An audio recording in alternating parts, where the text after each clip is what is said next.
please rise for the pledge of allegiance? Moment of silence. I pledge allegiance to the flag of the United States of America and to the republic for which it stands, one nation, under God, indivisible, with liberty and justice for all. Moment of silence, please.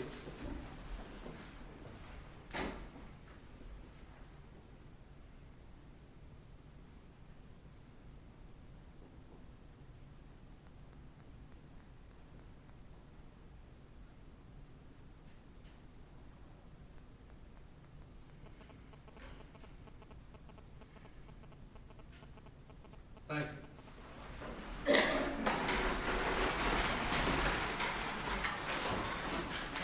Let's start tonight with adoption of the consent. With that, I'd like to make a couple of comments, if you don't mind. I know that there's been a little bit of criticism about the agenda, and I guess I'd like to take a moment to just talk about it. One of the things that I wanted to make sure that I didn't do was to take a poll amongst the Board of Supervisors, but it's my job to make sure that the Board of Supervisors have what they want on their agenda, that they are well represented, and that the items that they need to hear are before them. So this was a continuation of the September 7th meeting. But we had a number of items that came in, which surfaced at the last minute. And so some of them were very important and timely. And so I didn't feel that I just wanted to leave those off, and I really can't take a poll. So what I did was to put them on the agenda so that the supervisors could review them tonight. And they are indicated on your agenda with the notation proposed amended agenda request, and then by whoever it was that felt that it was important. So it is at the board's discretion tonight to hear those individual items. And so the reason that we didn't have a public hearing is because this started out as being a continuation of the September 7th meeting, but as you can see, there's a number of items that came up that are fairly timely, and so I wanted the board to have the opportunity to say, yes, we want to review this, or no, we don't. So I put them on the agenda, and I thought I'd go through each one briefly, and then the board can decide whether they want to hear them or not.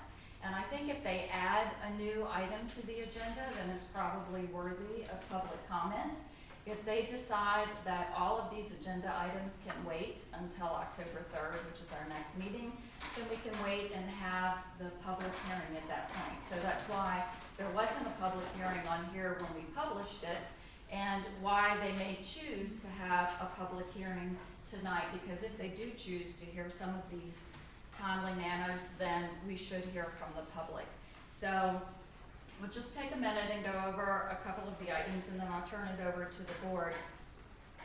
The first item is number 1, which is additional funding request. And that was to run an ad for the additional expenditures that we need. And as you know, the fire and rescue is in need of medical coverage. And so they did receive medical coverage at the last meeting, but it wasn't as high as we had hoped because we had budget constraints. So this can certainly wait, board, until October 3rd. That's not a problem. But again, it just postpones that increase to the fire and rescue medical. So that's entirely your decision. The EMS cost recovery contracts, there's 3 companies that want to remain with the county. I think that can wait, but if you choose to hear it tonight, it helps us move the EMS cost recovery along much quicker than waiting until October the 3rd. The broadband committee, I added an ad. You can certainly wait until the October 3rd meeting. I think that depends on how fast you want to move forward with the broadband committee. You decided at the last meeting that you were going to approve the committee, but the question was, how do you move forward? How do you determine who are the right people that are on that committee? So I put together an ad for your review, and again, if you're in no hurry, that can wait until October the 3rd. The Fire and Rescue Voluntary Emergency Ordinance, The ordinance has already been passed. Our volunteers who give so much of their time to the county have been approved for a discount on their taxes, but there was a deadline that was passed, and so this ordinance would be an adjustment of that deadline so that there's plenty of time for them to get their vouchers to make sure that they get their tax benefits.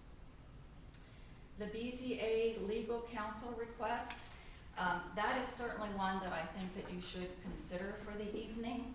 The BZA is meeting next week. It is regarding the Harmony Manor appeal. Mr. Connick is on that committee, and I know that he is an attorney, but he is on that committee, so he probably should not be their legal representation. So I think that it would be helpful, as there's been some dissenting opinions among the board, to have an attorney to help them resolve their issues. And that hearing is next week, so that one is probably of the utmost importance when it comes to timing. The Stonehill Theatrical Foundation is another request that I received, and I am not through my investigation. I've been working with Mr. Luke through that, and so I do not have an opinion or a whole lot of information for you tonight on that. Again, I think I can probably wait till October 3rd's meeting, but again, that's at your discretion. And the last one is the zoning ordinance issues and resolutions. And I put this on, and I moved it on Friday, so it was after the agenda was posted. And so I didn't change the topic, but what I did was move it to the end after the closed session, and I'll tell you why.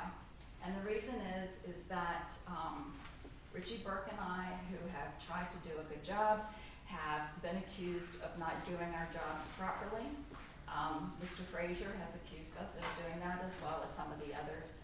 And I feel that it's been unfortunate that Mr. Frazier and Mr. Burke and I have not had a chance to sit down and talk about this. And I think as an employee of the county that I should have the opportunity to express my opinion and why I've done the things that I've done. And it's very disappointing that Mr. Frazier has not reached out to do that. And I would like to see the closed session occur before that conversation of having the zoning regulations, because I think it's important for him to understand my position and why Richie and I feel like we've done our best for the county. We want to adhere to what the Board of Supervisors wants us to do. That's our job. Do we have a personal interest in this? We absolutely don't. Our job is to do what the board wants us to do. And I felt that it was imperative that it came after the closed session so that we could talk about it from a personnel standpoint and then come out and talk about it in the open and resolve the issues that have been so plaguing to the community. I know it's been frustrating, and I understand that, and I'm sorry for that, but we hope to have the opportunity either tonight or at the October 3rd meeting to talk about that and get these issues resolved. So with that, I will turn it over to the board and ask you to make decisions as to whether you want to add these items onto the agenda. And if you do, if you wish to open up the public comment session because you've added new topics to the agenda. Okay, gentlemen, I guess we'll go straight down the list. The first one is the public comment. Any further added to the agenda? We wait for the public comment vote until after we decide on, we're gonna add in the proposals. That's correct. If we don't change, if we don't add anything, there is no need for public comment that occurred at the last meeting. That's correct. If we add something to the agenda, then we consider it a public comment. Okay, so we want to go to the next item. You're talking about the additional funding request, right? Right. The proposed amended agenda. So that seems to me that could wait until the next, the October 3rd meeting. I also think it can wait. And I think it can wait.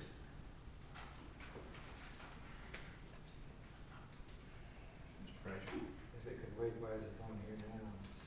Because I wanted to put on what I felt the board needed to see. It's not my decision to put something on or not put something on. I felt that I needed to add it and make you aware of it.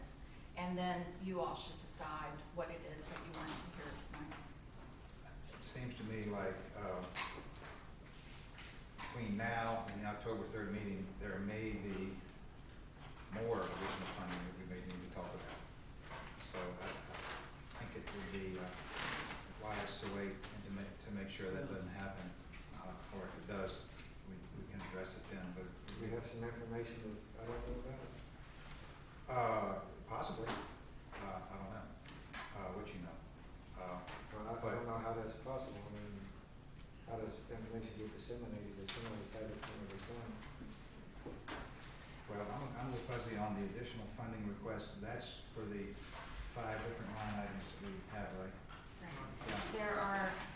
We have currently maxed out at our budget, and so if we want to add additional expenditures, then it's important for the board to advertise it. Now, whether you spend it or not is a different choice, but you need to advertise because our expenditures will increase. So I added $200,000 estimating a potential social services cost.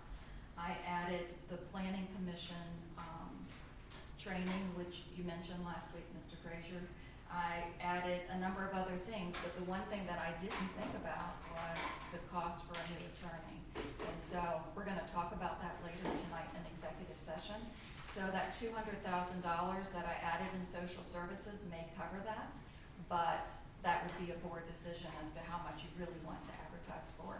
So that would be determined later. So that's really the missing link in this. Is that what you were referring to, Mr. Perry? Yes. And all these items don't have a particular pay on due date, so they're all in the Right. future, so I think they can wait. Do you need a motion, or? We need, we need 3 to approve. You would need 3 to add it, Mr. Chairman. If there's no motion to add it, then it doesn't get added. If there's any action items, it's going to take unanimous consent for the action item. Right. I don't need to cut across the methodology here, but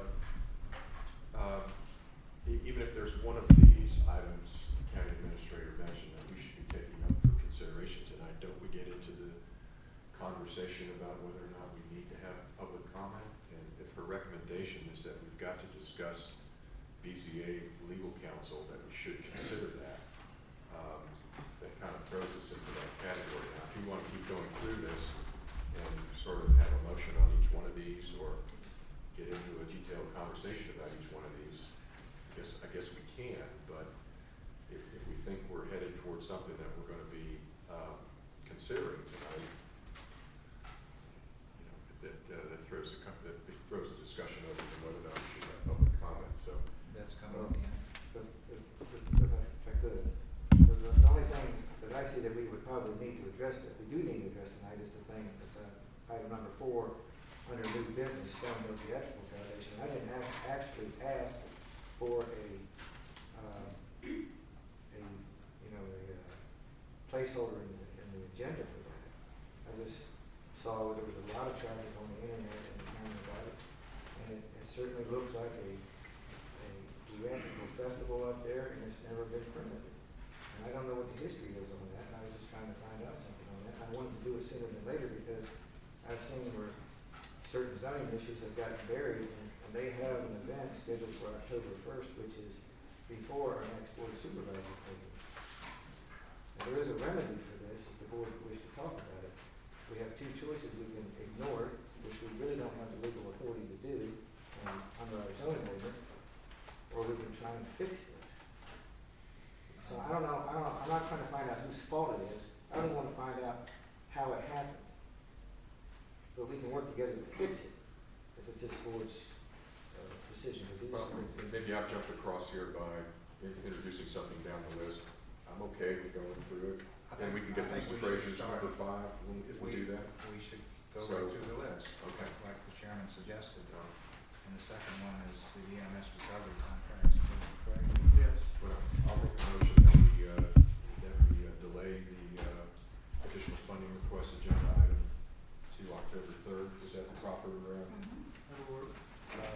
You really don't need to. No, we don't need to do Don't need to that. do anything. If you Don't don't need to vote do it on the anything. agenda, it's not gonna be before you know. So we'll just go on to the next one, which is the EMS cost recovery contracts. So is it consensus then? Is that what we, Yeah, no, all right, no vote needed? Right. and I think it's quite possible we should talk about the EMS cost recovery contracts because we need to keep moving that along, is that not correct? Yeah, gentlemen, this was put on at my request, as the agenda shows. What you may recall is, we had 3 companies that came to the county and said they wanted to remain under the county's cost recovery program. Castleton, Sperryville, and Chester Gap.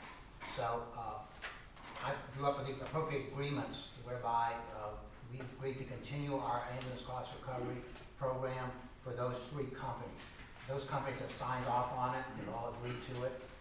Once I get this signed, then I go to the next phase of it. But you can, the earth will not stop turning if you don't adopt it tonight, but I would like to get it done. I doubt it's that controversial. It's already been approved by the board, it's just you're authorizing, the county administrator to sign for the board. So, and like I said, I'd like to move that forward for the people of this company. So, I for one think we should, go ahead and add this to the agenda. So that's a motion. Yeah. Well, we don't need a motion. Just need 3 of us to put it on there. But, yeah. And keep in mind, General, that just puts it on the agenda. For you to actually pass this, it will require unanimous vote. All 5 of you have to vote in favor of it. Which I don't anticipate there's a problem. I've already voted for it once. But we do need to authorize the county administrator to sign it on behalf of the county. Just want to put it on the agenda, consensus it's on there, then when we vote for the agenda, it becomes one of the agenda. Right. That doesn't have to pass unanimous. No. Correct. To put it on is only required to vote of 3. So do we have 3? I also think it should be on the agenda. I know the police of Sperryville rescue is very much interested in moving along. All right. Okay. Next item is the broadband. I for one think we could, postpone that until the next, till our regular meeting in, next month. I think you can wait also. I'm going to disagree on that. I think that, this is something that we agreed to do last time. I think most of the, citizens are anxious to get on board with this committee. I think all we're doing is just simply approving the ad text that county administrator put together. So I guess if we're going to get into some issues tonight, I for one would assume add this to the list, but I'm one. What do you think, Mr. President? I'll support it because I'd like to see us have more than just an ad. I think we have to have some sort of a board direction. We've got to actually mind what this board's. All right, well, I'll go ahead and change my mind, Okay. and we'll put that on the broadband committee ad.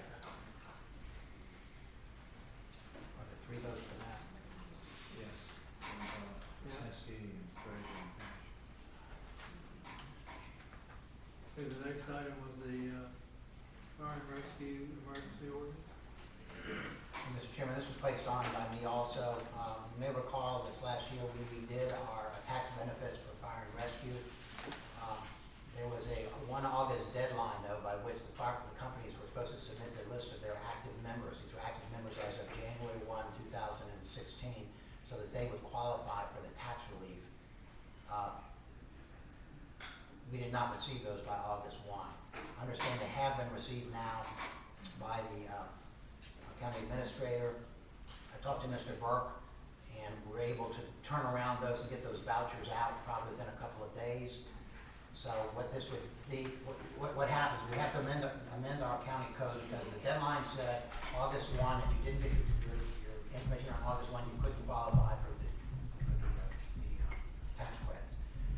So this would be a one-time amendment that would extend the date essentially to October 1 for us to get the vouchers out. This would not be printed in the county code, it'd be a one-shot deal. Once again, it's really, all it is changing a date so that we have next month to October. Those tax bills are going out probably in September from what the treasurer tells me. So we're trying to get those vouchers out, so if people get their tax bills, they have their vouchers in hand, so they can come in and claim the benefit of the voucher. So the law requires, because I put this on as an emergency ordinance, you have to pass this by public advertisement within 60 days. So we have to put this on your agenda for the November meeting for you to actually pass it, give public notice that you're planning on doing that, because we weren't able to get public notice for this in terms of advertising in the newspaper. So this is on essentially to allow us to amend that ordinance, get a date that will work in there, but it's gonna come back to you in November for you to ratify what you do tonight. So that's a no-brainer, we need to add that to the agenda. I would agree with that. So would I. Okay. I think we need to do all we can to encourage the volunteers that are fire and rescue. Right. So the next one's BCA legal counsel request. I was at the last BZA meeting on August 24th, and they actually took a vote unanimous, it was 4-0, that they weren't going to hire counsel. So they weren't asking for the funds. I don't know that they feel like they have the funds. There's about $1,200 total in the budget, and I would estimate that they probably need $3,000 to $5,000, I don't know. So the board would need to authorize that money, so I guess if you want to leave it to them as to whether they need it or not, the question is the funding that would go behind it. And they do have a hearing next week. But the board specifically Not voted. yet. I believe that we'd be remiss if we didn't discuss it, just because the BZA is in a certain state of turmoil here, and I think, for us to just not weigh in or not have an opinion on this or not take it up for consideration, I think we'd be advocating an opportunity to weigh in or to make a decision here as to whether or not they need these funds. It sounds like time is of the essence on this. But they voted 4-0, that they won. Well, the buck stops with us, literally, in this one. It looked like they would have sent a motion, made a motion and sent a vote up that said that they wanted to hire counsel, but they needed funds. Well, at least we'd like to hear. Well, if we We'd like to add- hear about it. If we add it to the agenda, then that would give us an opportunity to discuss it. So I have to admit, I have no idea what it's about, I have no understanding, but I'm not opposed to discussing it tonight, and I'm not opposed to putting it on the agenda. I agree. Let's see what it's like.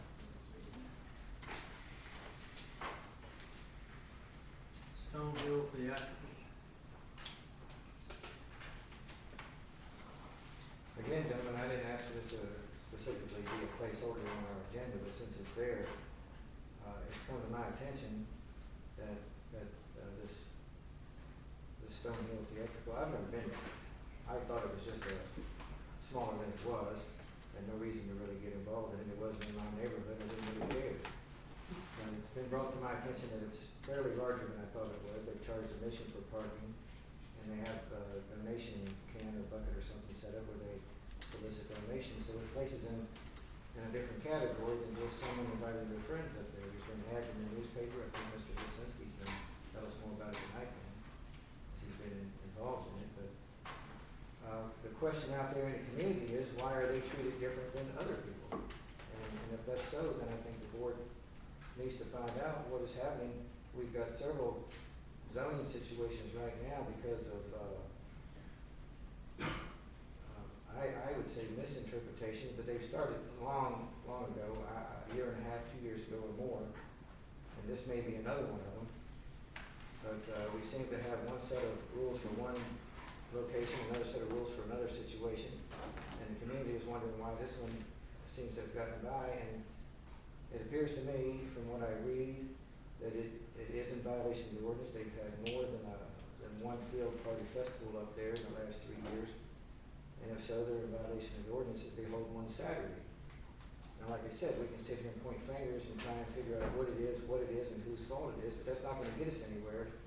If we enforce the ordinance, and I'm correct, and we enforce the ordinance, then they would not be able to have a show on Saturday, or if they held the show in violation of the ordinance, then they wouldn't be able to apply for the permit for 5 years.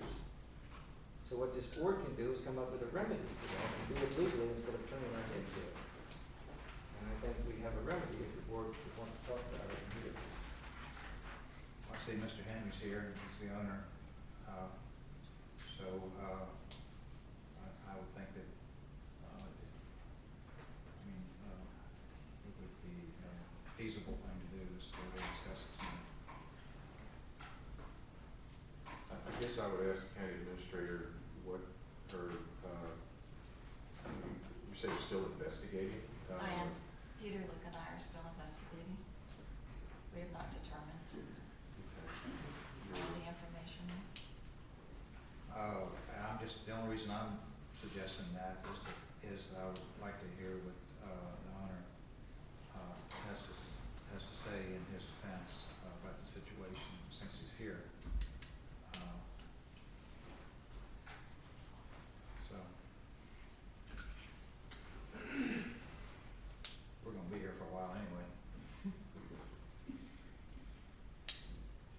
Sounds good to me. Why? That's two of us. 3. Okay. So now we get around to discussing whether or not we're gonna have a public hearing. Zoning Zoning ordinance. ordinance. I know that the public is interested in hearing this, but it will be a long conversation more than likely, so leave that up to you, gentlemen. Well, I think we have some important discussions in our closed session. I personally are not very coherent after 9 o'clock, and so I'd rather see this put off to another time so that we can get on to our closed session. It's after close. This will be after the closed session. I think that there's some misunderstandings, obviously, going on. And the sooner we can resolve these misunderstandings, the smoother the county government's gonna run. And so I would like to go ahead and get it resolved as much as possible, as soon as possible. And so, in which case,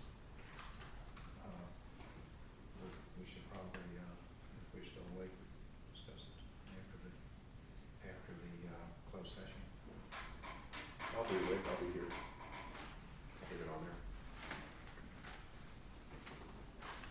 So that's Me, two of us. that's 3. Get it done as soon as we can. All right, so that goes back to public comment. Yes. I move we add public comment. Say again. I move that we add public Oh, okay. comment. Mr. Chairman, if I could make a few remarks during discussion, I'll second that, as long as we can, I can say a few things in discussion. And that is, I welcome public comment, but I'm hoping that we might be able to exercise some, rules, if you will, and enforce some of the codes or ordinances that are in place about public comment, which I think say that the entire public comment period does not exceed 30 minutes, and that also that individual comments don't exceed 2 or 3 minutes, or whatever the chair so designates, and that we adhere to this, because given the amount of items that we've decided to put on the agenda, with possibly an addition of public comment, we will be here pretty late, and we need to do the county's business. I would be respectful of everybody who's here, and they want to say something, but this is a meeting of the board, and we gotta get the board's business done. I second it. I'll go along with Mr. Lisinski, that we have added a bunch, so that changes the nature of this meeting. So public comment's appropriate, but it is, in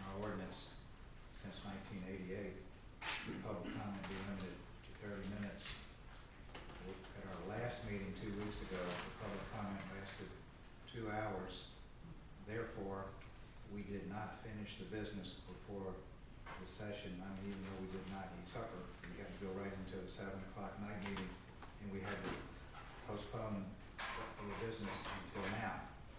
So, I think that, I think that 30 minutes, there's not all that many people here tonight.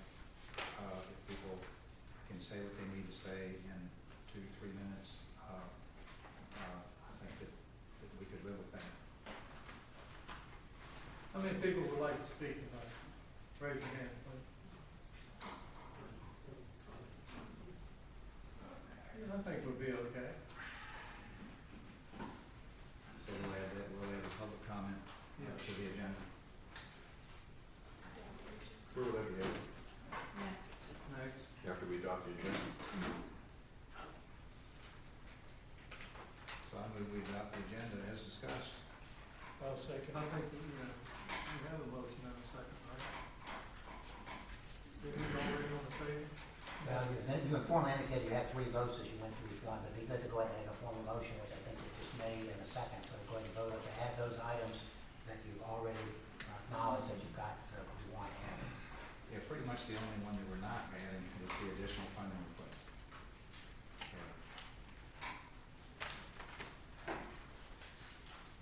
All right, we have a motion and a second. All those in favor say aye.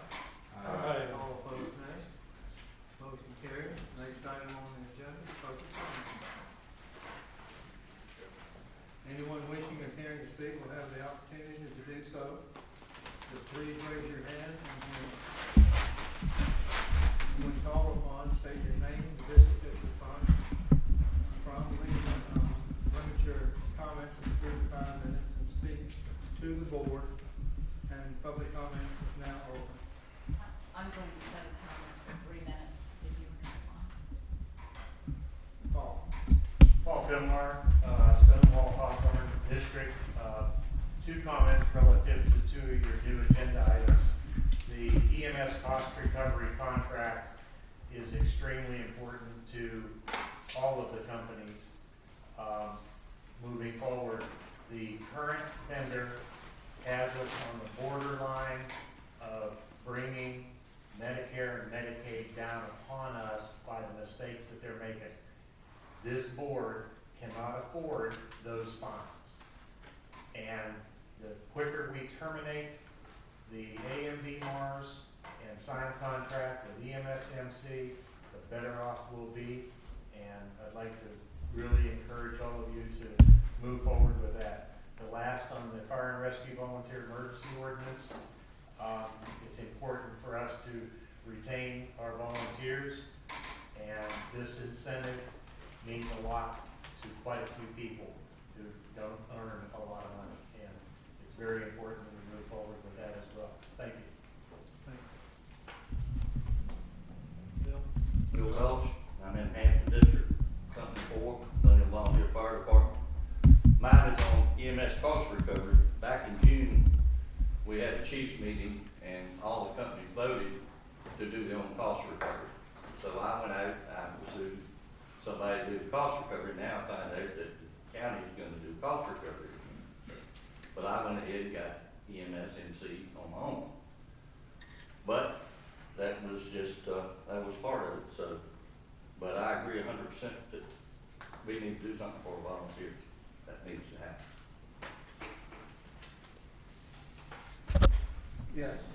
My name is Jock Nash with the Hampton District. At the last meeting, we sent the board a letter asking them to direct the zoning administrator to respond to a 6-week-old complaint. I now 7 weeks old, and I was wondering if the board had chosen any action on that. Just 3 hours ago, we just got in from a flight.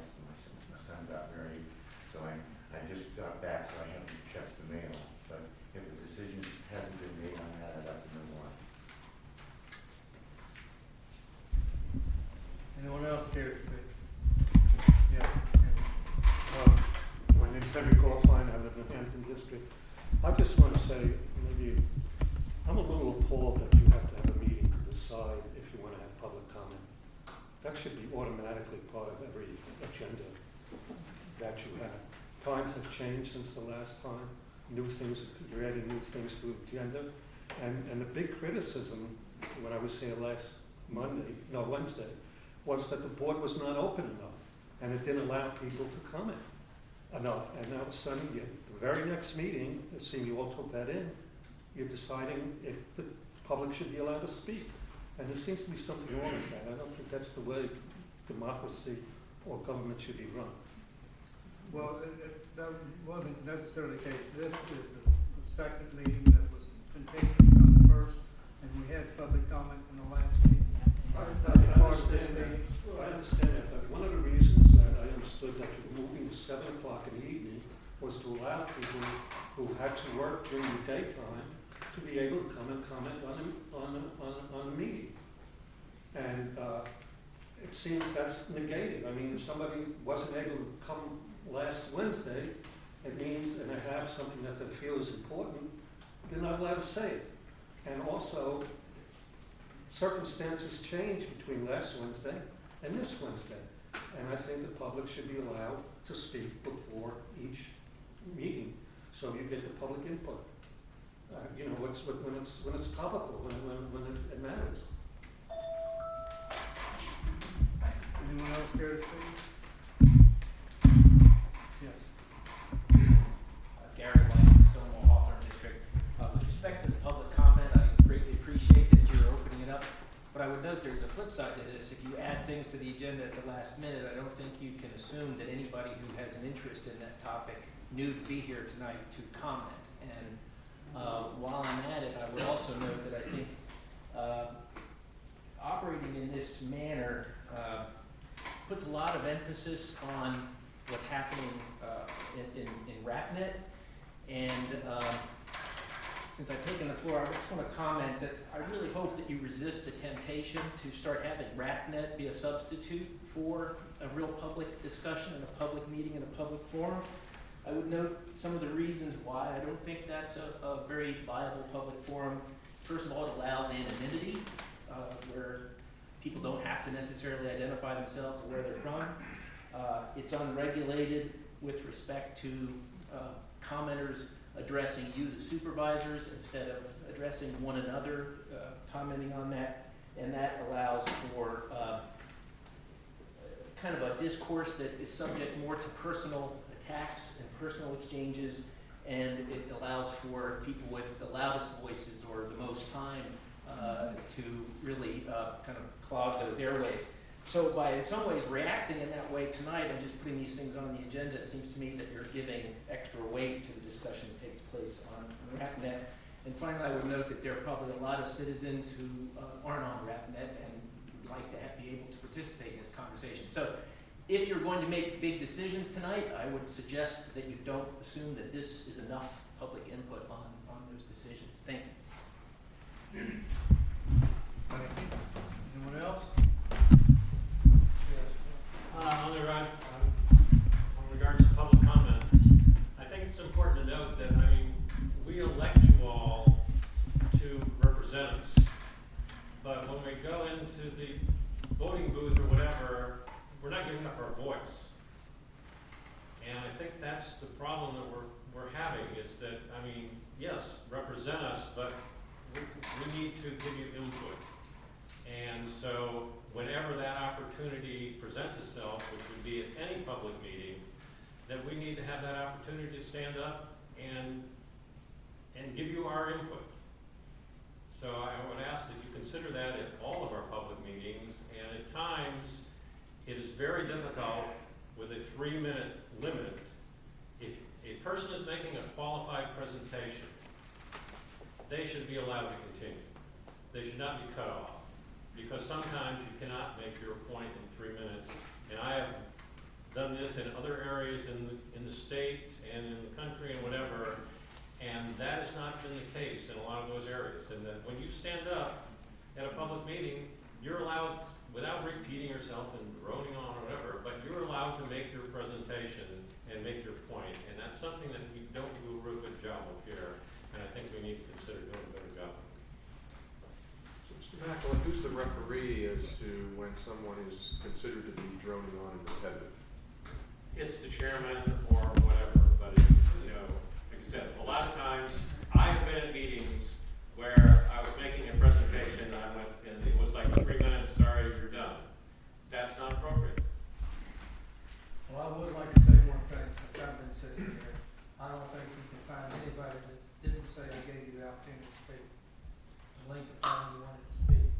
though you had to like come back after everyone else had. I will agree with that. I've been in other board meetings where that is not the case. Thank you, Mike. Okay, thank you. Anyone else? Yes, sir, Mr. Chairman. David Knight from Stonewall District. I want to talk about a couple of things. One is, what Mr. Light said is half right and half wrong. You know, Mr. Chairman, these are supposed to be directed to the board. Yeah. well, I just want to say what he brought up. I'm not talking to him. What I'm talking about is the board has, in the county code, a provision that agenda items the agenda is supposed to be prepared a week before the meeting. And it's supposed to be given to the Rappahannock News on the Tuesday before the meeting. And it's supposed to be published in the newspaper. I can't remember the last time I ever saw it in the Rappahannock News. Now we have this board docs thing. I went on board docs last Thursday and saw what was on the agenda. And some things of interest to me. I came back from Delaware so I could be at this meeting. And I turned it on this morning or last night to see what was on this morning to make sure the time was really 7 o'clock. And there must have been twice as many things that somehow got put on. And I had addressed this before about things getting put on the agenda at the last minute. And so what Mr. Light said, I want to second it, and that is, it's not fair to people in the public that don't know what's on the agenda. And even if you go to board docs, we went to board docs, it's supposed to be done, the agenda a week before, and now all of a sudden today, there's 5 or 6 new things that were put on either on Friday or over the weekend. I don't know when. Nobody ever explains what gets on board docs and what doesn't and so forth. So that's enough on that. I want to address the one thing I am knowledgeable about, and that's the Board of Zoning Appeals, of which I'm a member, and this proposal that is for council. And Mr. Fraser is exactly right on my motion that was seconded by Mr. Anderson. Mr. Sharp recused himself from this proceeding. The Board of Zoning Appeals, after a big discussion, Mr. Luke was there and talked to us about what the various issues were. We voted 4-1 to defer the decision. We don't want council. We didn't ask for council, and that's the vote. It's not for some member of the Board of Zoning Appeals to contact the zoning administrator, who also recused herself in this proceeding because it's about her determination, to talk to her and get her, lobby her to put it on the agenda.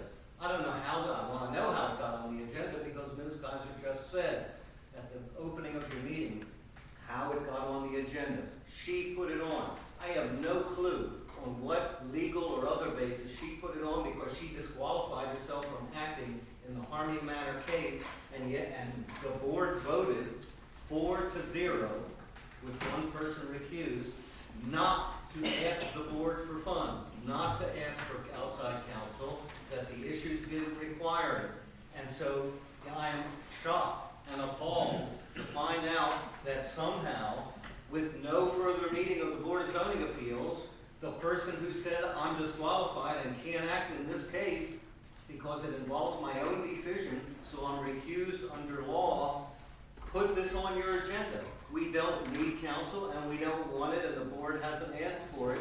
So I'm a little confused because you have the one place funding, you decided not to put it on, but then it's under new business a second time, I guess to make sure it gets on some one way or another, I'm not sure. But anyway, that's what the board voted to do, not to do it. Last but not least, I want to address this business with whatever it's called, Stonehill or Stonewall, whatever it is, the theatrical thing in Flint Hill. Yes, there's been a lot of discussion on RapNet because there's no other place to discuss it. And you have before you, based on what got put on board docs over the weekend, a proposal that is that's patently absurd to call what is going on there, which is no different than the Castleton Festival. It's a series of theatrical productions in the open. Read the ordinance, read the definitions of carnival, and read the definitions of field party or festival, and it's obvious that it is not a carnival. I want to say, in addition to that it's not a carnival, I was present when the carnival definition was put in the ordinance and the matrix that allows a carnival in every single district of the county by right was put in. And it was put in at the request of Pete Estes, because Pete was a member of the Sperryville Fire Department at the time, and Rescue Squad. And Pete said it's not fair that those carnivals have to come in every year and get a permit. So Dick McNear was requested and did so. He wrote up exactly what's in there now. It's never been changed. And it only was supposed to apply to the volunteer fire departments that have an annual carnival like Flint Hill, Sperryville, and Amosville. And the others don't do it that way. Washington does, but they're in the town. So that's what it was for. There's another provision, 170-16, that says, is exactly on point, that says if the two uses seem to be similar, that the one that is most like what it is the one that prevails, if it's stricter. And so it's obvious that this is not a carnival. This is exactly the same as Castleton Festival as far as the use goes. The structures may be different and so forth, but there's no reason to do it this way. There's no reason to undermine the ordinance by making up silly and absurd interpretations of the law just to get done what should have been done if the people were prudently acting. And finally, the way to get out of it, if that's what you want to do and do it without harm to the ordinance and the harm to the principle of things. You know, gentlemen, there's some people here and it's on TV. There's a lot of people that watch what you do, and they're not nice people. They're people that are looking around to take advantage of the weaknesses that you're creating by these kind of decisions if you do the wrong thing. And it's going to be to the detriment of the county in the long term. So I urge you not to do it. If you want to do the right thing, they can come in and apply. When the meeting's over, Mr. Henry's here and so is Ms. Kaiser. When this meeting's over, he can go over and fill out the form for a special exception permit. The board can vote to have a joint public hearing next Friday, September 30. The Planning Commission's having a special meeting. Have a joint public hearing. It's allowed under section 15.2, 2204 of the Code of Virginia. You can both meet, both boards.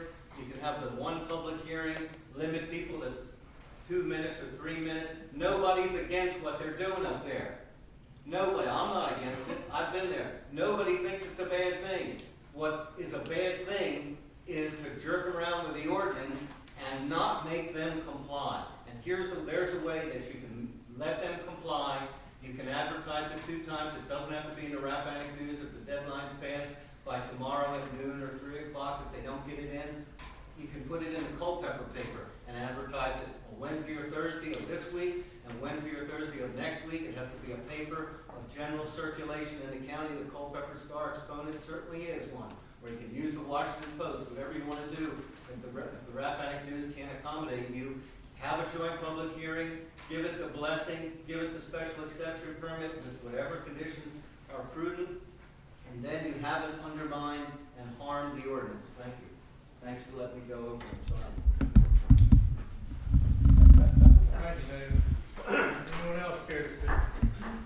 My name is Jennifer Matthews. I'm the vice chair of the BZA, and I was at the August 24th meeting. It was Mr.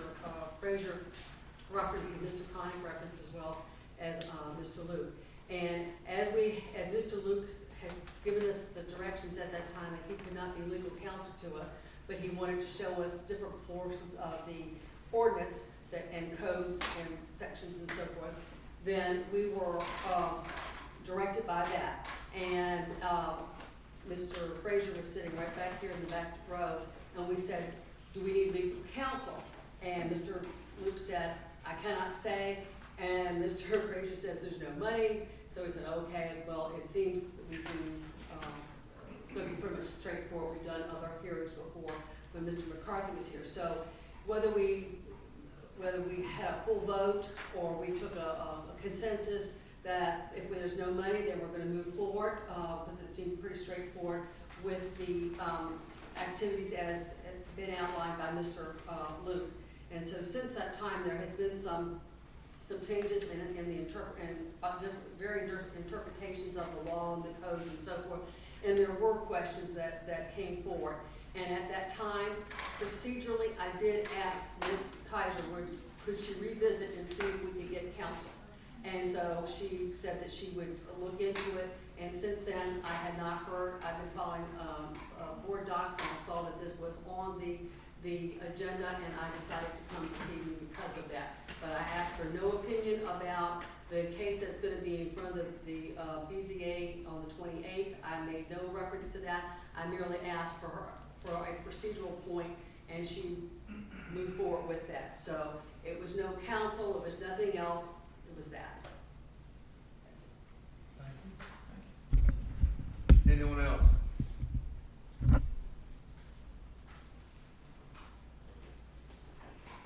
Anyone else care to speak? Yes. Yeah, I was really, I'm sorry, Sharon Pierce, and I'm Piedmont District.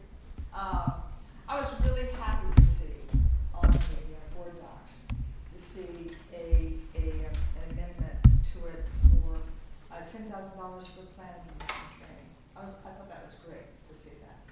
And I understand you all taking that out. As a lot of you in here know, I used to be on the planning commission like 18 years ago. It was a long time ago now. But I've been concerned about some of the things that seems to have been going on recently, and it just seems to me that maybe training would be helpful for the planning commission, maybe the BZA, and there's some dates coming up if you all want to check it for down outside of Richmond for BZA and for the planning commission. I realize you're taking it off, but if we pay a little bit now, or we're going to pay a lot down the road when things get blown up. Thank you. It's still in there, Sharon, it's just gonna be next. Beg your pardon? It's still in there, the $10,000 is still in there. Oh, okay, It's just great. gonna be, approved next month, Okay, not now. cool. Thank you. 2 weeks. Anyone else? Oh, I'm sorry. Somebody asked me to do dates, so I will do that. The BZA program is actually coming up next week, September 26th through the 27th. It's down in Short Pump. And then there's a follow-up, one-day meeting, December 5th. The board and commission chair program, October 10th in Charlottesville, 9 to 4.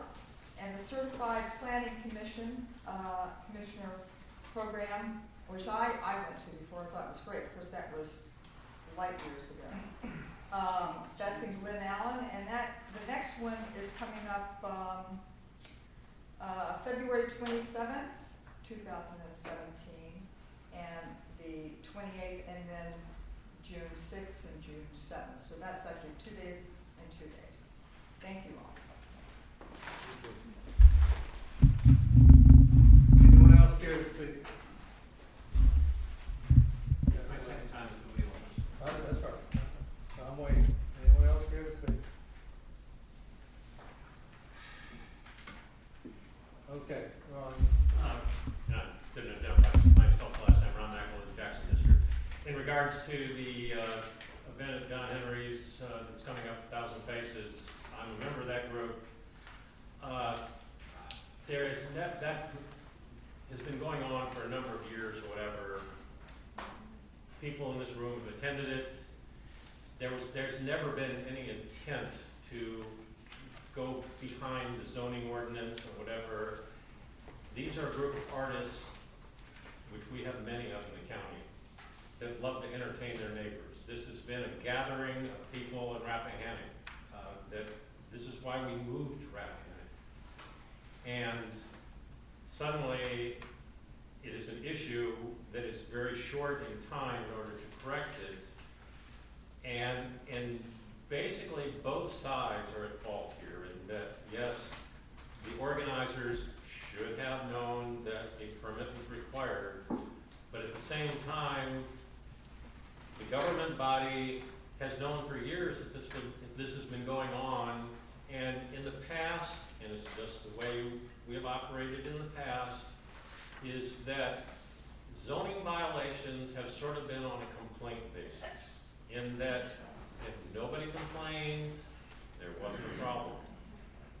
And so that's why I think we're at the point we are right now, in that this event and some other events have been going on for years, and there's never been a complaint, and so there was never a problem. But as far as this event is coming up, with the time being so short, I would request that, you do whatever you can to make this happen, because it's almost going to a point now where it's not a special exemption or a special use. It's gonna be like a FP permit, which would be a fun permit, which is what this event is all about. It's just the people that live here, it's why we moved here, to come together and have a fun time together with our neighbors, and don't take action that would prevent that. Just like Hooters. Excuse me. Yes. Yes, I'm Sharon Kroger. I'm a native here. I live out near Sperryville. I have no idea what district that is. But anyway, I was very upset that all this is going on with parking in agricultural land. This is Rappahannock County. We don't have much for entertainment here, but when we get something for entertainment, we enjoy it. We have 4th of July. They park the hillsides galore, and I know that's agricultural. When we have point to point, we park the hillsides everywhere. I know that's agricultural land. Okay, when we have any kind of meetings like this one here that's coming up, everybody parks agricultural land. Okay, Cougars out there. Okay, when he has a special event, people come from all over the place, and they need the extra parking, don't want parking out on the road. And I was wondering, what is different from that compared to 4th of July or any big party that somebody has and has to have the fields parked in? What is the difference in that? I didn't understand why that was singled out, and now these guys are being singled out. Because we live here in a small community, and I mean, we chase opossums for entertainment. They grab them up by the tail, and they squeak a little bit and pull them down, they run off again. I mean, so we really enjoy when we have some big major event here in this county. And like I said, I am a native here, I've been here, and I look forward to anything that's going on that I can go to and have a good time. So. Who is the champion possum catcher? You chase them, and then you reach down, you grab it by the tail, and you look at it, and you let it go. Go ahead, I need to know that. And they don't bite. You hit them, you stop and hiss, and it gives a thrill. Well, anyone else want to speak after that?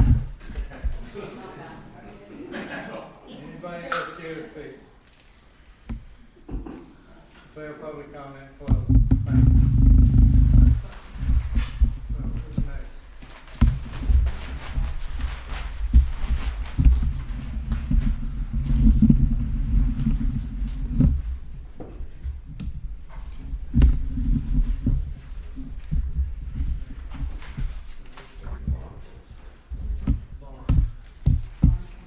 Bond counsel, Mr. Lewis. Mr. Chairman, I'm going to shine a ray of light. I'm going to ask this to be put over until your October meeting. This was, you gentlemen remember Mr. Culp was here, addressed you last time. He sent me an engagement letter should you decide to hire him as bond counsel. Subsequent to that meeting, though, there's been some other developments as to whether we can get in with Fauquier County on a joint financing arrangement. So you can put this over to your October meeting. You don't need to spend time on it tonight. Consensus? As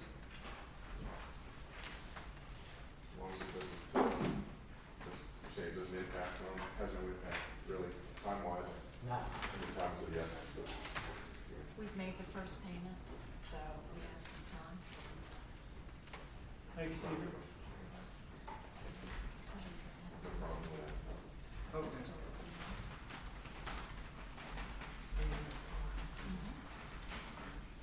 Mr. Chairman, this is the EMS cost recovery contracts. I already had my say about this a little while ago. I've got the 3 agreements here. I need a motion, a second, and 3 votes to authorize the county administrator to execute these agreements on behalf of Rappahannock County. These are with Sperryville, Chester Gap, and Castle. I'd like to make that motion. Are we doing this as a group or does it need to be done individually? You can do it all at one time, there's no difference, the agreements are identical. And as I say, you really already approved this in theory, it's just approving the actual acceptance of the 3 agreements and authorizing the signature by the county administrator. I'll still make the motion, all 3. Second. Discussion. Yes. Being as I represent Jackson District and Amosville is there, it was asked me earlier today, how come the board and the county attorney can work on something like this, but they never could do anything in the last year for the problem that Amosville wound up in? It still cost them $38,000. I think that's a good question.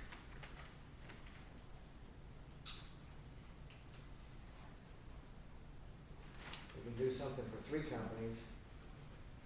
I'm not saying that we would have done it for 2, but we certainly didn't do it for 1. It wound up in a predicament outside of our ordinance that we had adopted.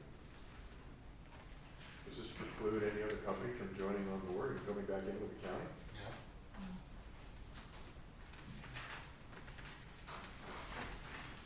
These are the 3 companies we had, this came up at least 2 public hearings, maybe just 1, I can't remember for sure, public meetings. These 3 companies all came forward, they said they wanted to do it. We were determining whether or not we even wanted to continue our cost recovery program, because we had problems with it, including the Amosville problem that Mr. Fraser mentioned. But we decided that, to give this a try. And so we're trying to work with these 3 companies so they can, there's the smaller companies, they don't have the resources of some of the bigger companies. And so the county's gonna undertake to essentially keep running the program. As Mr. Coleman indicated, we're probably gonna get into changing our billing agent. But that's something, this gotta be done first, then that can fall into place. Also, I'm working on an agreement with Warren County, so Chester Gas can go into Warren County and bill in Rappahannock, bill under our Medicaid number. So, My question was though, is why couldn't we do it for 1? We did this over a year ago when we finally first come to grips with the fact that the billing ordinance did not allow us to bill outside the county, even though Culpeper County had made a separate agreement with Amosville to do that.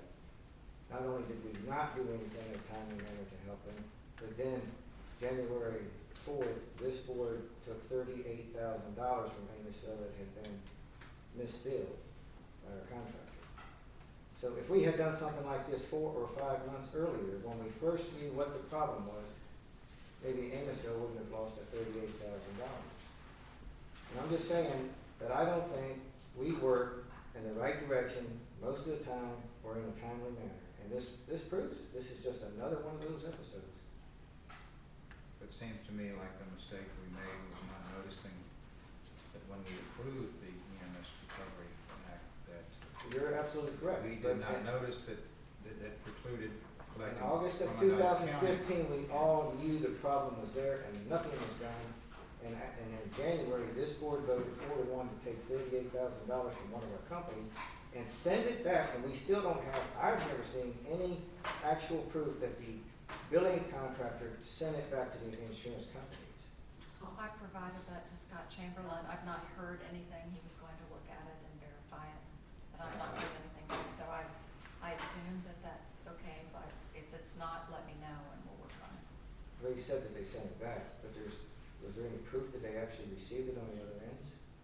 They sent a report, and my understanding is it showed the amount that was paid and who it was paid to. If there's something else that Amosville wants, please let me know. But I have not heard back from Amosville.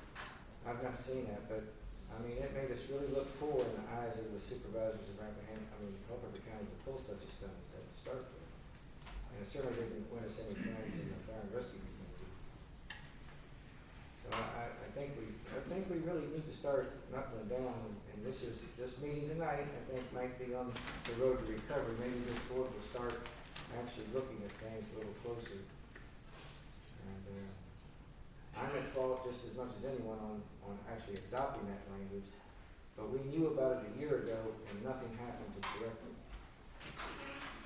This is as close as we've come in a year. Actually, August, which is 15 months.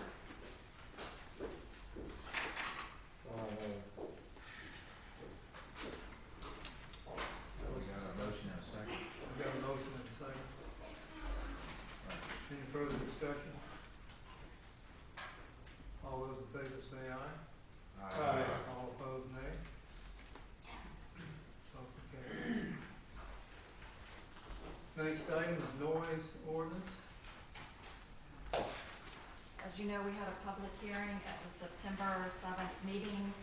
We had a large group of folks that attended and spoke in opposition of the noise ordinance and was interested in what the board was going to do moving forward. So I didn't know if you wanted to address that tonight or if you wished to table it. But since it was part of the last meeting, I thought you may wish to make a motion. If I could, Mr. Chairman, Ms. Kaiser is recommending the board take no action at this time. I think that's a prudent thing to do, take no action. I'll table it. Almost the same thing, I guess.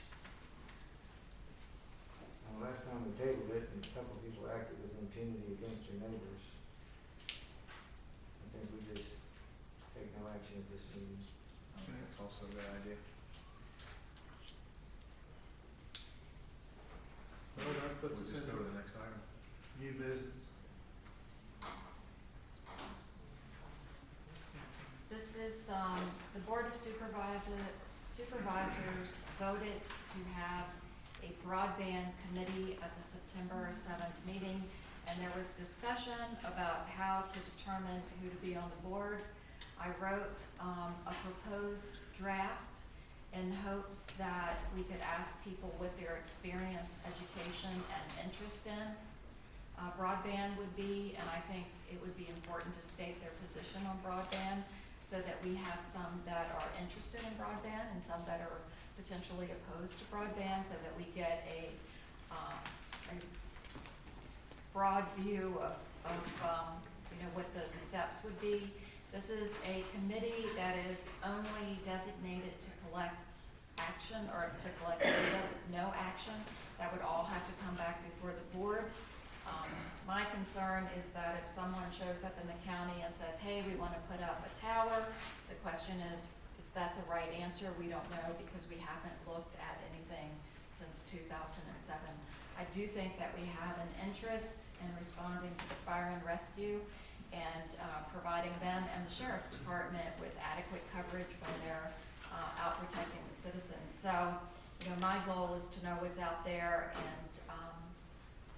collect the data so that when we get someone that comes in and makes a proposal, we know whether it's a good idea or not. So, not so much an action committee, not so much one that is going to cost the taxpayers anything, but just an update. And with me being new, I think that would be helpful for me and for Richie Burke to have updated information for the fire and rescue. Well, I remember in our meeting a couple of weeks ago, we blessed the concept on this, and I was appointed the chair of this committee, so I would just say that I'm interested, as I believe the community is, to take the next step in this and gather information to find out whether or not it's something that we want to, gather information so that we can come back to the board of supervisors with a good amount of data. And I agree that it should be a fairly diverse community as far as experience and direction in which they come to the issue, come to the issue. And to be a bunch of people in the technology industry that may be predisposed, or telecommunications that may be predisposed for it. I would just ask the county administrator, this is going to be running, how are you going to disseminate this so that if you go ahead and do this for the greatest possible reach out in the community, just a newspaper, or do you have any other methods? Or I was planning on the newspaper so that we have local citizens. I think that's important. So that was my only method. If you have other suggestions, I'm open. Would think the newspaper would be adequate avenue of invitation, participation. It's going to be on board docs as well.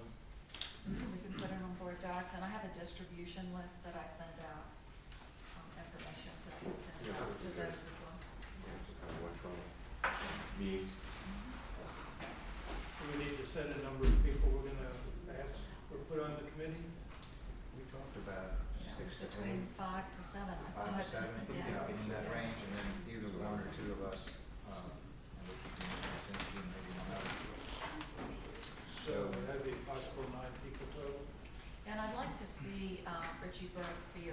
resource. I think this, from the fire and rescue perspective, that would be important. He doesn't necessarily have to be on the committee, but to be able to provide the data that we need.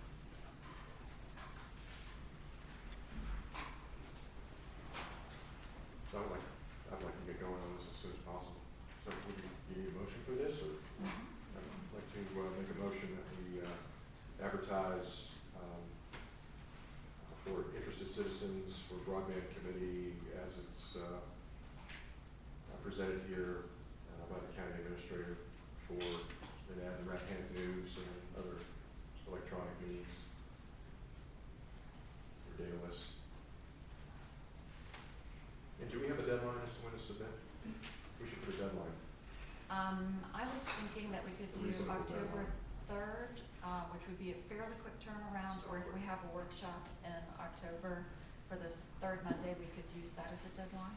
I didn't fill it in, but we can put in whatever you like, but. I think October 3rd is kind of quick. It is fairly quick, but we could do the work session, if we have one. We could have a cutoff, okay, We could have it whenever, right, and then if we don't have a meeting, we just move it. to November. I think that Friday is the 14th of October. I think that gives a good 3 weeks. So I think 14 October, Friday, Okay. 5 o'clock. Sounds good. You second on that? Second. So all those in favor? We don't need a roll call. And you need a unanimous vote. All those in favor say aye. Aye. Aye also. All opposed, nay. Unanimous.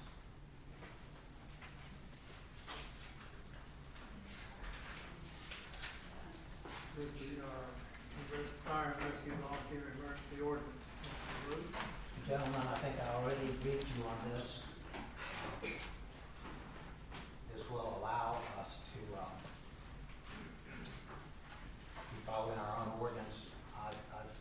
On board docs you have, when I had to leave a couple of dates blank in there because I wasn't sure how this is going to fall into place, but I filled the dates in so that the deadline, which was 1 August, was extended till the 20th of September, that is tomorrow, because I understand everything is in today, everything has been filed. So now we have to give sufficient time to get these vouchers prepared and sent out, so I've extended that date till 1 October. I spoke to Mr. Burke, and I think we'll be able to beat that by a week or so, maybe more, but I wanted to make sure we had enough time. So what's before you for roll call vote is ordinance amendment. It will essentially extend the date by which the vouchers have to go out until 1 October. Like I said, this is a one-time deal. This is not going to go into county code. This is going to be adopted for this one time next year. Everybody remember to have all their active members in by August 1st, because these are active members as of the previous January. So if you're of a mind to do this, once again, we're going to re-advertise it and have vote at a public meeting in November, because this is emergency legislation. But if you're in mind to do it, then I need a roll call vote, a motion, a second, a roll call vote. Since this is added to the agenda, it has to be unanimous. So I'd like to make a motion that we make an amendment to the zoning ordinance. Is it zoning? No, it's not. It's not the zoning ordinance, it's our EMS cost code. Well, I'm sorry, this is our tax ordinance, one of our tax ordinance. I think our volunteers deserve all the help they can get, so I'd like to make that motion. Second. Who seconded that, I'm sorry? Mr. Frazier. Frazier. Motion made and second, it's a roll call vote. Mr. Parrish? Aye. Mr. Bennett? Aye. Mr. Lozinski? Aye. Mr. Frazier? And I also. Gentlemen? Next item, BZA legal counsel. Again, this was a request for legal counsel. Again, it would be a decision by the BZA if they choose to have legal counsel or not, but that cannot be done without the board's consent to fund it. And as I stated, there's maybe $1,200–1,300 in the account at present, and so I expect that legal counsel would be more than that. And and so it would be necessary for the board, to approve any additional dollars. If I could, Mr. Chairman, I see several problems with this. Number one, like I brought up, Mr. Connick brought up, and Ms. Matthews, agreed to how it went down. They voted in an open meeting 4-0 that they were not going to hire counsel at this time. Whether it was a lack of money or what, I'm not sure, but we certainly don't have a line item for that. That being one problem. The second problem is, in this affair, in this particular affair, Ms. Kaiser is conflicted out because it's her appeal that's being appealed to the BZA, so she can't be involved in it. Neither can Mr. Luke, as our county advisor or legal advisor. He can't be involved in it because he's representing her, and he couldn't help us hire the attorney for the BZA. They're not gonna have another open meeting until the day of the hearing, or is it a day or two before that? Well, I think they're gonna have a regular meeting, and I don't know if it would be on their agenda, but we're running up against all kinds of deadlines, and who's gonna hire this legal advisor, this legal counsel, because if we don't have a county administrator to do the work, we don't have the county attorney to do the work, so a member of this board might have to do the work to get an attorney before their next meeting is over. And they didn't even ask for one. Said we don't want one. So, it's kind of a mess there. I don't know if we should even get involved in it. They didn't ask for one. We don't have a line item for it. We don't have anybody that can pick it. And as bad as we need lights, we're talking about buying chandeliers. That's where we're at right now. Why is it that they think they need one? They didn't think they needed it. The way I understand it, it's just an appeal process. They either affirm the county administrator's decision, or they reverse it. And they decided, they discussed it, they decided that they knew what their position had to be. It was either one or the other, and they didn't need an attorney to advise them. They have to hear the evidence presented by both sides and make that decision whether to affirm the zone administrator or to reverse it. And they voted 4-0 to not have counsel. Well, I will concur with Mr. Frazier that it is a mess. And, you've got a situation there where members are recusing themselves, two county administrators conflicted or recused, county attorneys either conflicted or recused. You've got a situation on this board where one member has brought a lawsuit against another member. It's about as much disarray and potentially possibly dysfunction than I care to define or speculate. For all those reasons, even though they may think they don't need counsel, to me it points that they do, or that we do, that we should step in and appropriate, or say we can set aside some money if the BZA, should the BZA need counsel, because we've got to protect the taxpayers. If this county is sued, and I think I've already seen some litigious behavior on the BZA, what's next? What lawsuit comes down next? And I realize it's for a specific case, but I think if we're going to be going down this road and then go down another path that's going to take us into litigation, even if we don't use it for this particular circumstance, we better be armed and ready. We better have counsel that isn't conflicted out, that can step in on behalf and potentially protect the taxpayers from what could be some kind of a judgment that may cost us a lot of money. I don't know, a lot of speculation there, but I think we need to be safe rather than sorry, and the responsibility stops with this board, and it doesn't scare me that there isn't an administrator or a county attorney that can recommend a particular attorney out there. We're considering persons to replace Mr. Luke, so we're looking at attorneys all the time, and there's no doubt in my mind that we can come up with somebody that can handle this. So I just think it's prudent, would be prudent for this board to to look at, setting aside some money for legal counsel for the BZA, even if they don't want it, because I'm not sure. I'm already hearing here, two members on the BZA that are out in the gallery today that have different thoughts on this. So which one is right? I think we have to act in the direction of protecting ourselves, and by that I mean the county taxpayers. But we can only act on what they legally voted on at the last meeting, they said no. They haven't had a meeting that says so. Well, if in fact legally we can't do it, well then that's I mean, one thing. Legally, we can appropriate the money for them, but then somebody has to hire them. They can't even vote to accept that until the next meeting. You know, all this litigation stuff's kind of new here in this county, and none of the public entities have line items in their budgets for litigation or for lawyer or for legal fees, including the school board. You know, and then the school board got sued for the FOIA thing, something like that, and now the school board has $35,000 legal budget. And so with the way people being so happy, it could shake down that all of us are gonna have to have an item for legal fees, and then don't use it if we don't need it, kind of thing. So I think it's extremely unfortunate that we reduced ourselves to this state of affairs, but it's possible that money should be available, and hopefully they won't need it.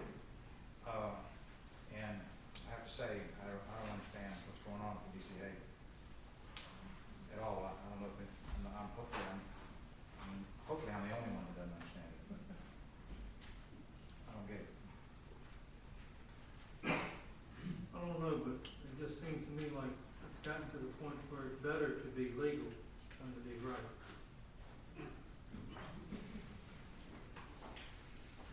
Can the county attorney elucidate on this? Well, first It's of all, conflicted out. as I indicated, I'm conflicted out on anything involving this particular case. Because I do represent the county zoning administrator. I would recommend he doesn't talk at all. Frankly. Yeah. I mean, and I would recommend the county administrator doesn't talk at all. That's just my opinion. I mean, you know, if we all have to just kind of figure this out ourselves as members of the board, then I think we should do that. But I don't want the county administrator or the county attorney in any kind of compromising position on this. I think they made it pretty clear that they've had to step away from this issue.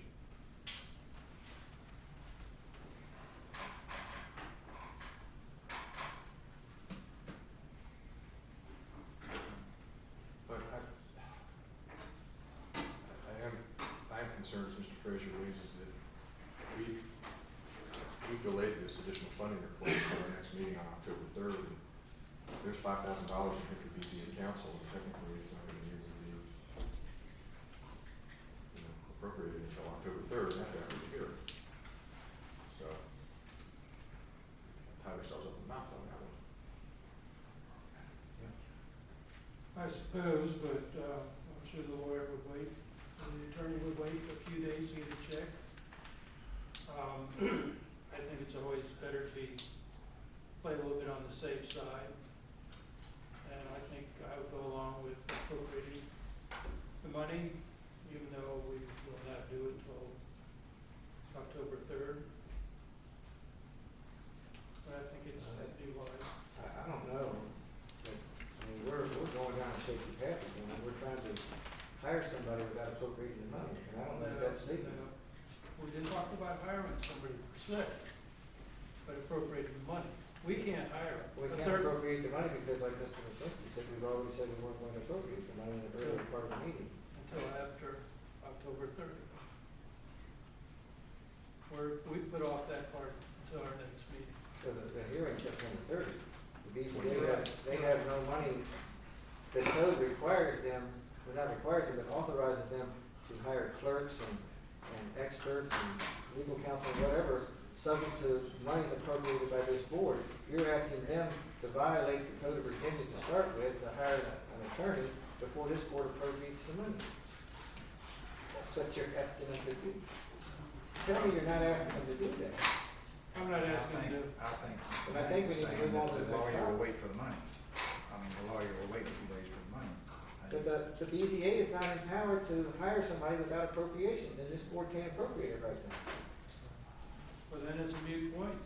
It is, I'm saying we should just move on to the next point, because to do what we started talking about doing, they can't do, and we don't want them to do that. We don't even wanna hint that that's what we want them to do. Well, I think, I will disagree with that. I think it's worthwhile to have had the discussion. We're all pretty disgusted with the fact that we ended up, having to get in here and referee some possibly hire counsel for potential litigation with the BZA. I mean, that's very disheartening. That's very discouraging. And, So the only reason that we're trying to referee is because we're taking sides. well, I mean, what's that? If we're trying to referee because we're taking sides, the BZA needs to work out whatever problems they have, whatever has occurred since the 24th. Members of this board and members of our staff should have not been involved in it, but unfortunately they got involved. Well, by having monies for legal fees, the possibility of legal fees is not taking sides. I mean, it's, our action would not be taking sides. I don't know who's on which Well, side. some of this discussion was, it's a mess. I don't know, and I don't wanna get involved in whose fault it is, because that's a BZA issue.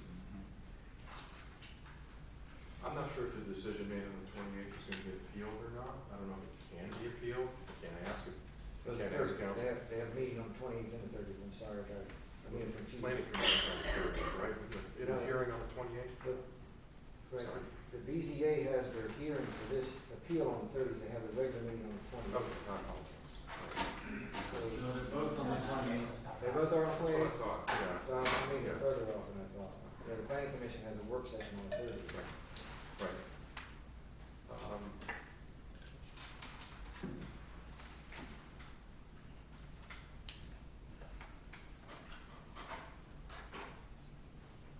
I think we have to take a real hard look at this and see what happens, on the 28th. Come October 3rd, if there's more of a need for retaining counsel for the benefit of the BZA, I get the sense that this board feels pretty strongly that it should, but I'm feeling our hands are tied a little bit. Unfortunately, I would have liked to have done this tonight. But I think it's needed. But that's my opinion. Well, what difference does it make whether it's done tonight or on the 3rd if needed? It's not Right, in order. right now it's a gamble. It's not in order right now. We'd be violating our own rules.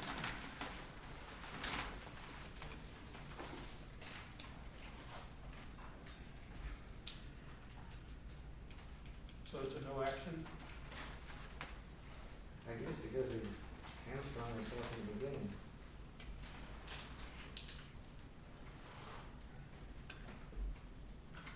Okay, we'll go to the next item. Oh, this is Stone Hill. Again, Mr. Chairman, I believe that this has been brought to my attention by members in the community, and I believe from what I've read and the little bit I know about it, I believe it requires a special exception permit and has for some time. And we can go into a long discussion about things, but there's no point in trying to make this something it's not. I think we could do what Mr. Connick said. That was gonna be what I was gonna propose, that we, since the planning commission is meeting on the 30th anyway, if the owner of the property is willing to do that, we could do exactly what was outlined. We could, have the applicant, be an applicant, he could apply for a special exception permit tomorrow, or the day after, and spell out what it is that they do, what they're looking for.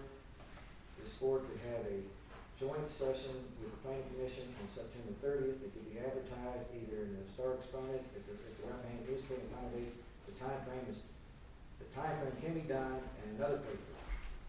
And we can do this, and we don't have to go into some tortured defense of something that is gonna come back to haunt this board and haunt this county because we tried to do something good, but we did the wrong thing to do it. I don't even wanna find out whose fault it is. I just wanna know if this board is willing to work on something like that, to fix it. And we can fix it.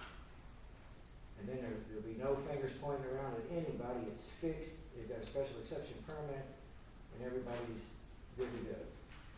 If they go ahead, according to our ordinance, which this board cannot waive, neither can the zoning administrator waive the requirements or the restrictions in here. If they go ahead with their production on the 1st, and they are found to be in violation, then they cannot apply for 5 years. And I think it's, you know, to err on the side of caution and to do what we need to do to make them legitimate before the 1st, and we can do it. And if anybody comes in and complains that it wasn't properly advertised in the Rappahannock News, if we can't use the Rappahannock News, that would be the only complaint I can see in that time frame. Who's gonna complain? And they'll already have their event and their permit. I don't know anybody that's complained about it, that they don't like what's going on there. They're not permitted. Once he got the special exception permit, then he could, Have it the next day. but then also in the future too. Yeah, whatever the conditions of the permit. You want me to comment on? Yeah, please. First of all, the one thing I agree with Mr. Connick is this is not a carnival, there's no definition of carnival, but what nobody's spoken to, the real question is whether it's a festival or a show. If it's a show, here's the definition of a show, it's not defined in our ordinance, so you get it out of the dictionary. A spectacle or display of something, typically an impressive one, a public entertainment, in particular a play or other stage performance, especially a musical, a program on television or radio, an event or competition involving public display or exhibition of animals, plants, or products. That's what a show is. So the question here is, as I said, I ruled out whether it's, just looking at it, whether it's a carnival. I don't think that carnival applies. But that stuff is this a show? Because if it doesn't fall under the definition of a festival, which is the same in our county code, a festival is the same as a field party. So those terms are used interchangeably. If this is a show, then he falls under an entirely different section, and he doesn't need a special exception. It's a use permitted by right, as long as he doesn't have it, as long as it's not for profit, and he doesn't do it more than 5 days a year. So to get to that point, though, as to whether it's a festival or a show, you've got to reach these intermediate points. For it to be a festival, it's got to be held outdoors, open to the public, not conducted on the porch or patio of an eating establishment, and then you go into the disjunctive. Either admission is charged or contributions for admission are solicited or accepted, and it is held for the purpose of viewing, hearing, or participating in entertainment. Or, if it is sponsored by a distillery, winery, farm winery, or brewery, and alcoholic beverages will be consumed. If either A or B, either two of those is true, and all those other things are true, then it's a festival. Then you do get into the special exceptions allowed in 2 districts by special exception, conservation and agricultural. But if Mr. Henry says, I'm not going to charge admission or contributions, I'm not going to solicit them or accept them, well, that takes him out of the definition of a festival. To me, that throws him over then into the definition of a show. There have been, as has been pointed out, this has gone on not only by him, Hooters have these, there have been a number of these throughout the county. What I'm struggling with is the county administrator, John McCarthy, had made some interpretations of these somewhat conflicting provisions in the code, county code.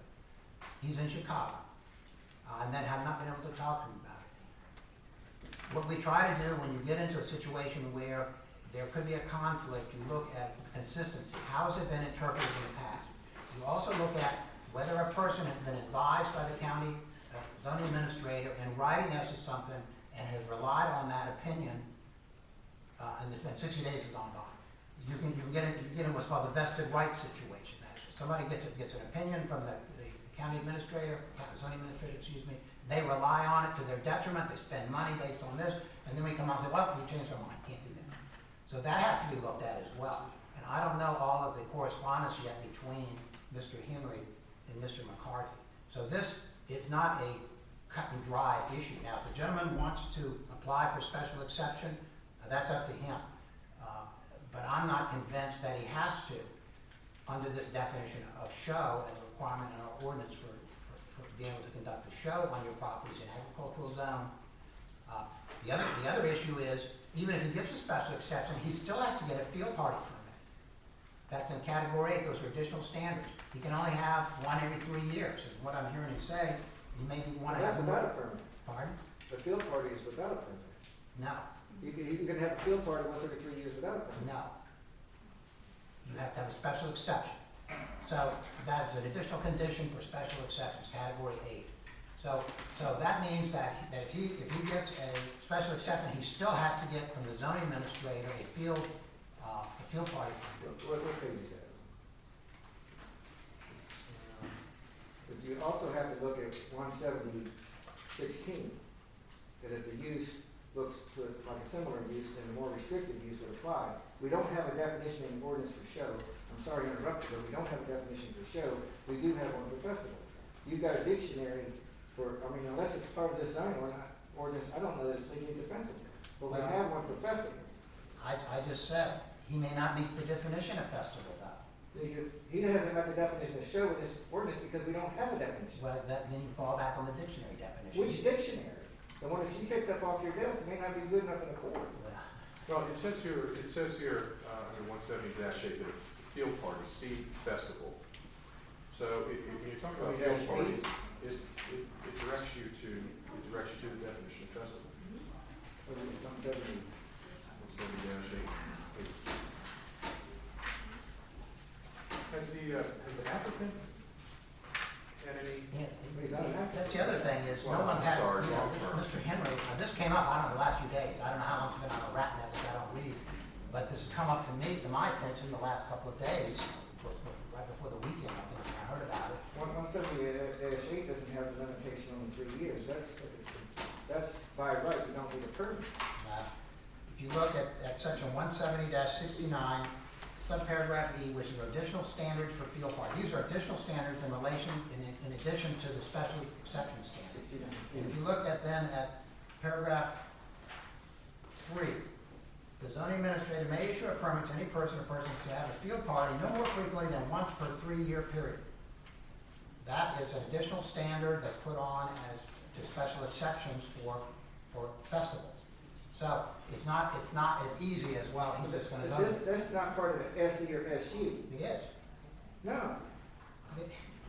These are additional standards for field parties. If you go back to section 170-52, which is general standards, it says, in addition to the special standards set forth herein, these general standards apply.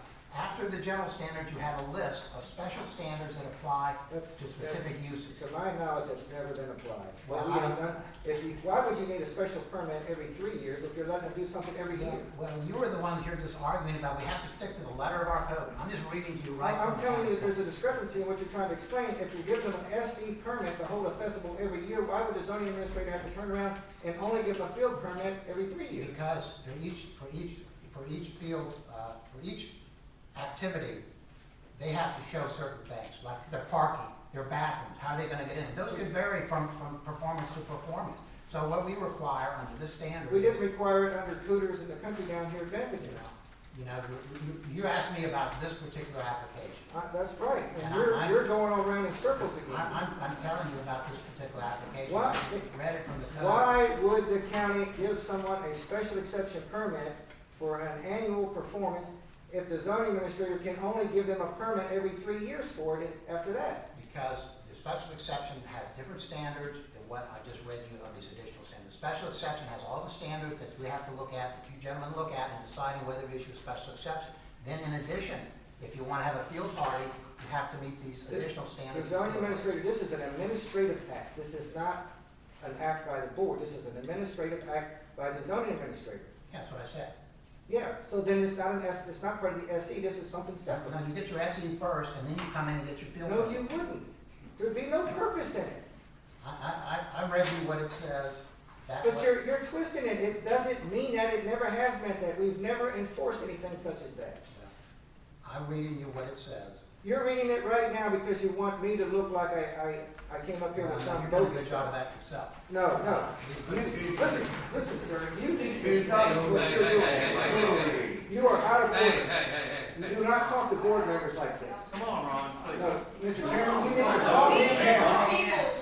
Why don't we as the people write our own ordinance and then you all can look at it and decide if it's good? Because They we wanna want to force just it have in. fun, we don't need a bunch of arguments, we don't need a bunch of mess going on about this ordinance, that ordinance.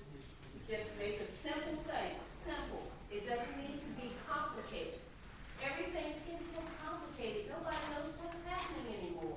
I'll make a We motion. can have it simple, can we, the people make this, a nice little platform of what we need in this county, and then you, as our representatives, look it over and say, okay, it goes with the beauty of the county, it keeps with the natural flow of things in the county, instead of having all this ruckus. It's unnecessary. Thank you, John. I'll go ahead and make a motion, we table this, because we don't really know what Mr. Henry wants, and let him make his decision on what he wants to do. And so, you know, we aired it, fine, and let's go ahead and table it. I'll put that in the form of a motion. My only concern with tabling this is that we're not going to have an opportunity to act on it before he's supposed to have an event. We don't even know he wants a special exception. We don't even know, I mean, I don't know why he left, but it's his decision. You know, we can't say, this is what you need and you need to apply for this. It's up to him. He may not want a special exception. If it's in violation of the ordinance, we do tell somebody what they need. It's up to them whether they want to apply for it. Right, yeah. So, he's not here. So, But to come up with a convoluted description that Mr. Luke just did, and then, Mr. Chairman, point of order, when you have a county attorney that can get by with talking to members of this board like that, is beyond comprehension. It would not happen in other people's meetings. I just wanted no anger, Mr. Frazier. We can state our opinions without being. Well, I'm sorry that I got upset, but this is not the Well, first time that Mr. Luke has, was at fault also. No, I should slip to the issue. and the issue is, it makes absolutely no sense to have a zoning ordinance that requires a special exception, and then also requires the zoning administrator to make an administrative finding every 3 years. That doesn't make any sense at all, and that's never been enforced, and we've had several events around the county, and we've never, ever discussed anything to that effect. Well, you mentioned yourself, let's give it to.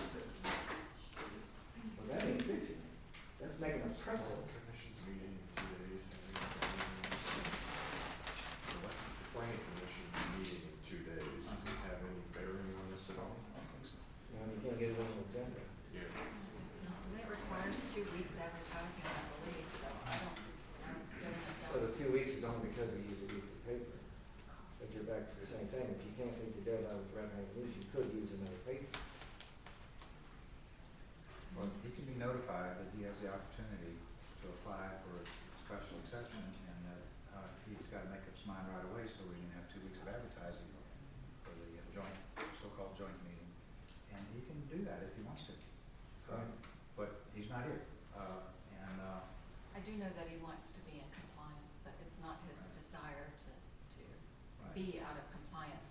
Whether he can manage that in a short turnaround, I don't know, but Can't certainly. just not charge admission or take a donation and he's okay?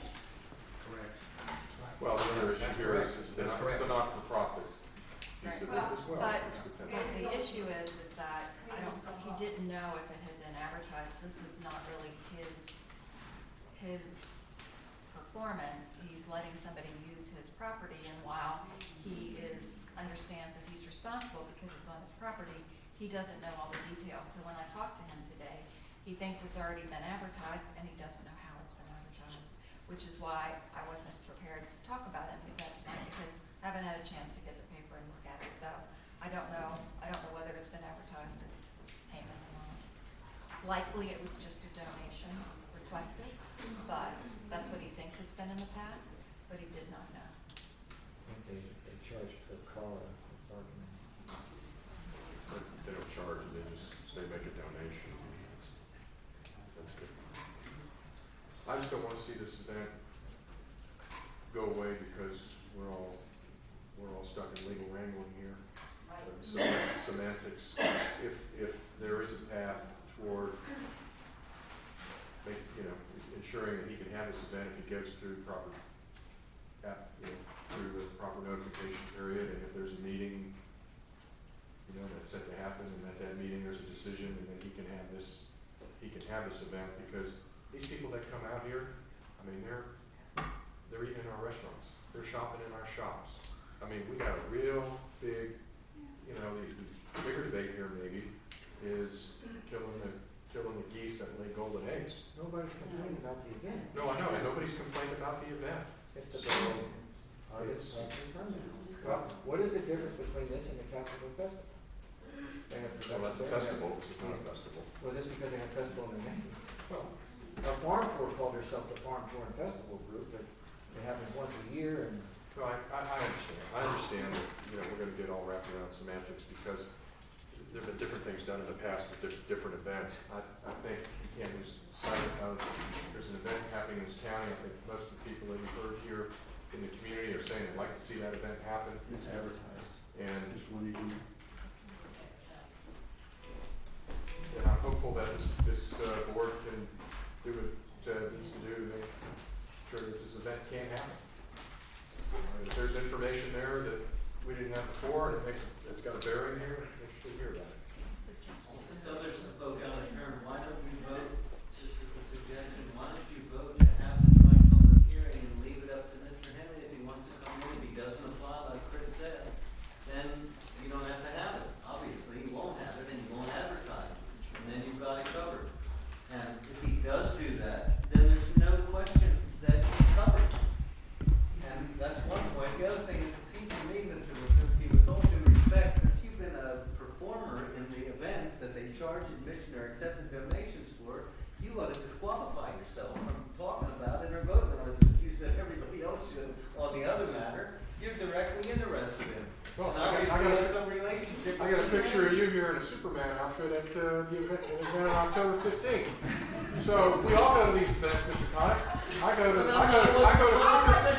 Hooters Hazard Fest, and I work the rock wall there for the whole day as a volunteer. This is getting to be too much fun. But he's not. All right, I apologize. You're just upset because I played a Jewish character. Yeah. Thank you, Dave. I'll let you borrow the Superman. I can use it. At least we'll go home with a laugh. I'm not going there.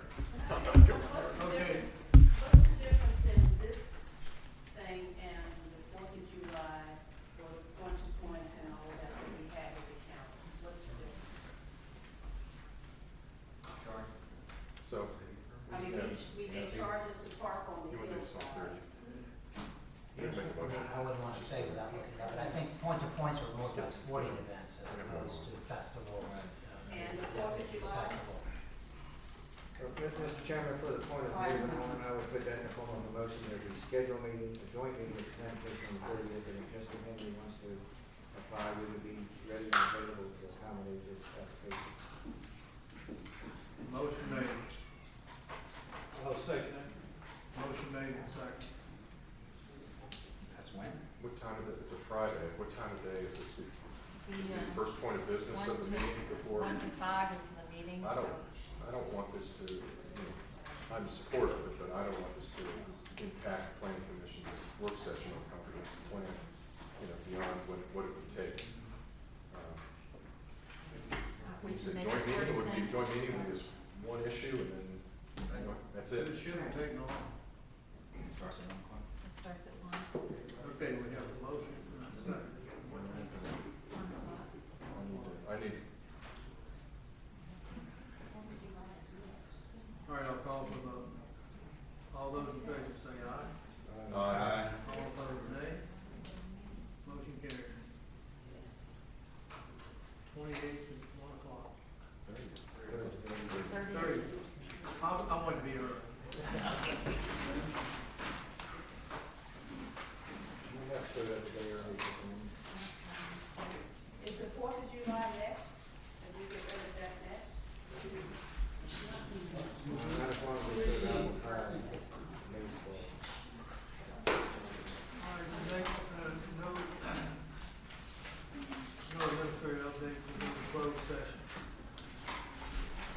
thank you all for coming out, making this meeting